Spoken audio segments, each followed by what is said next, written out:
Académie de robotique TIDA chapitre 2. Séquence de rêve 1 lycée Caméléon, épisode 2, 07 juillet 2021. Notre route du papier du samedi a commencé à 5 heures du matin. Mon père m'a déposé avec ma sœur cadette Abigail, un garçon manqué de 10 ans, du côté nord de l'entrepôt. Mon père avait temporairement garé son camion devant le siège de Kokomo Beach News, avec les véhicules d'autres livreurs de journaux. Abigail a grimpé dans le lit du camion et a jeté nos vélos. Elle a dit que c'était trop lent autrement. Il y avait des bosses et des égratignures sur nos deux vélos à cause de cette pratique de la sienne. Elle a sauté, a claqué le haillon et a fait signe à notre père de décoller. Nous avons amené nos vélos à l'entrepôt et les avons appuyés contre un mur. J'ai suivi Abigail dans le bâtiment. C'était son idée d'avoir un itinéraire papier. Mes parents m'avaient confié la tâche sacrée de la protéger. J'avais accepté d'aller à TIDA Robotique à cause de la tâche tortueuse de s'occuper d'Abigail. Ce n'était pas qu'elle se comportait mal, c'était qu'elle était un garçon manqué de part en part. Elle était physiquement plus forte et plus rapide que moi. Nous nous sommes dirigés vers le comptoir, où Madame Belfond, la secrétaire, a placé 2 piles de journaux devant Abigail. Nous l'avons remerciée et nous sommes sortis. Nous avons rapidement enroulé les journaux, les avons attachés et en avons chargé dans les paniers avant de nos vélos. Le reste, nous le mettons dans nos sacs à dos. Abigail a mis son casque et a décollé. Je me suis précipité et j'ai roulé après elle. Abigail, attends. Comme à chaque fois que je lui avais demandé de faire quelque chose, elle m'a ignoré. Elle m'attendait au sommet d'une colline à l'intersection de Jessie Lane et King Hawaiian. J'étais totalement essoufflé et à bout de souffle. Son itinéraire a commencé sur King Hawaiian, une route plate d'1 kilomètre de long avec de nombreux chiens déchaînés. Abigail a jeté des journaux dans les cours avant de ceux qui se sont abonnés. Elle se rappelait très bien qui s'était abonné et qui ne l'avait pas fait. Une fois, elle m'a fait récupérer une copie dans la cour d'un non-abonné que j'avais jeté là par erreur. C'était aussi l'une des maisons avec des chiens en laisse. Nous arrivâmes à un rond-point dont les bras s'étendaient sur 3 autres rues. Nous avons tenu bon. King Hawaiian est devenu Kokomo Beach Road. Seuls 25 foyers y sont abonnés. La route a subi une dégradation de 3%. J'ai eu beaucoup plus de facilité sur cette route. Au moment où nous avons atteint la maison de notre dernier abonné, le soleil s'était complètement levé et il faisait jour. À l'intersection suivante, notre maman nous attendait avec la camionnette familiale. À 9 heures, Abigail et moi avons terminé nos tâches ménagères et nos responsabilités du samedi. Nous étions maintenant libres de corvée. Abigail était dans le salon avec nos autres frères et sœurs plus âgés, Lynn, 14 ans, et Enoch, 16 ans. Ils jouaient à des jeux vidéo. Le seul son entendu venait d'Abigail. J'étais dans la chambre de mes parents. J'utilisais leur ordinateur de bureau pour Skype avec mes coéquipiers. Nos progrès en beignets avaient été annoncés à nos parents par le directeur Jacqueline. Les visages d'Isaiah et de Valérie se dessinaient avec tristesse. Jade parlait de son agacement face à l'incident de piratage. Jusqu'à présent, notre plan pour percer le coffre de TIDA était tout sauf complet. Rien que l'idée de devoir retourner au King Hawaiian Junior High School et de m'occuper d'Abigail tous les jours après l'école m'a fourni une motivation extrême. Finalement, nous avons décidé de nous retrouver au menu bowling au sommet de TIDA Robotique. Kai et Maui avaient rejoint l'équipe Barbie Doll dans ses efforts pour faire des ravages dans l'équipe David et l'équipe Sakura. Nous devions nous retrouver à midi. Jade a dit qu'elle avait quelque chose dans sa manche. Au moment où je suis sorti de ma chambre, j'ai vu mes parents attendre dans le couloir avec Abigail.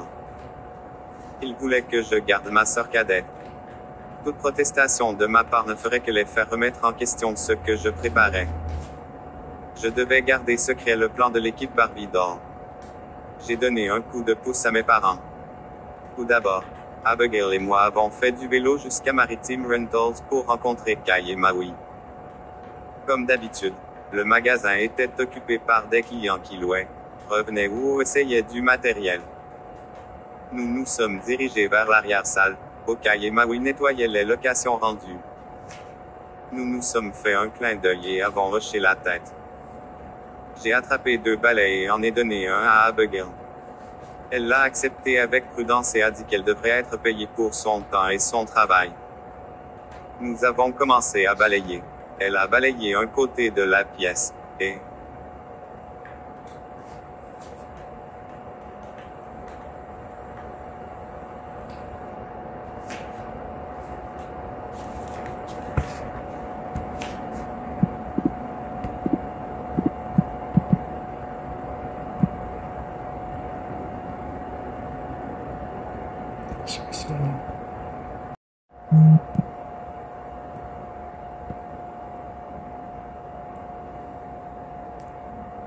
Académie de robotique TIDA chapitre 2.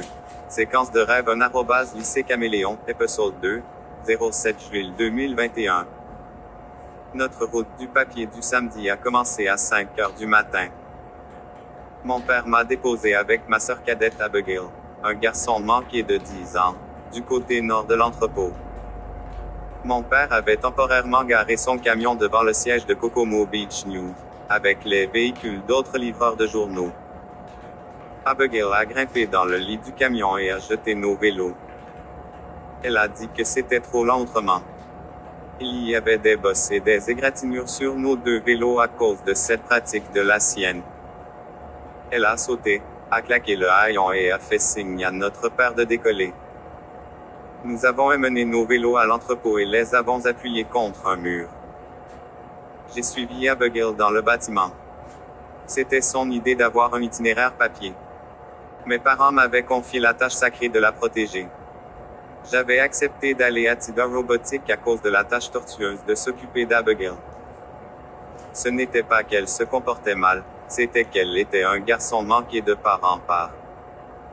Elle était physiquement plus forte et plus rapide que moi. Nous nous sommes dirigés vers le comptoir, où Madame Belfond, la secrétaire, a placé 2 piles de journaux devant Abigail. Nous l'avons remerciée et nous sommes sortis. Nous avons rapidement enroulé les journaux, les avons attachés et en avons chargé dans les paniers avant de nos vélos. Le reste, nous le mettons dans nos sacs à dos. Abigail a mis son casque et a décollé. Je me suis précipité et j'ai roulé après elle. Abigail, attends. Comme à chaque fois que je lui avais demandé de faire quelque chose, elle m'a ignoré. Elle m'attendait au sommet d'une colline à l'intersection de Jessie Lane et King Hawaiian. J'étais totalement essoufflé et à bout de souffle. Son itinéraire a commencé sur King Hawaiian, une route plate d'1 kilomètre de long avec de nombreux chiens déchaînés. Abigail a jeté des journaux dans les cours avant de ceux qui se sont abonnés. Elle se rappelait très bien qui s'était abonné et qui ne l'avait pas fait. Une fois, elle m'a fait récupérer une copie dans la cour d'un non-abonné que j'avais jeté là par erreur. C'était aussi l'une des maisons avec des chiens en laisse.